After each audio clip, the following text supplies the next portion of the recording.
কিছু কিছু আলেম ডাক্তার জাকির নায়েককে কাফের এবং ইহুদিদের দালাল বলে। জাকির নায়েক হচ্ছে কম্পারেটিভ রিলিজিয়ান, তুলনামূলক ধর্মতত্ত্বের একজন পণ্ডিত ব্যক্তি। তার কথা শুনে অনেক হিন্দু, বৌদ্ধ, খ্রিস্টান, হাজার হাজার অমুসলিমরা কালেমার বাণী শুনতে পেরেছে, আলোর দিশা পেয়েছে, ঠিক কিনা? হাজার হাজার লোককে মুসলমান বানাইছে উনি। আপনি বানাইছেন কয়জন রে?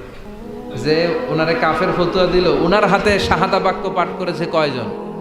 আর জাকির নায়েকের হাতে হাত রেখে হাজার হাজার লোক কালিমা পড়েছে। কোরআন এবং বিজ্ঞানের আলোকে মানুষের কাছে বুঝিয়েছে। অস্ট্রেলিয়াতে যে, ইংল্যান্ডে যে, আমেরিকাতে যে আপনি কথা বলতে পারবেন, দাওয়াতি কাজ পৌঁছাতে পারবেন, উনি পারছে।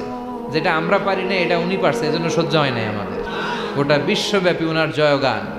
আপনি সূর্যরে ভেটকি মারলে আপনি সূর্যের কিছুই করতে পারবেন না। আপনার ভেটকি আপনার মুখের উপরেই থাকবে। চিল্লায় বলেন ঠিক কিনা?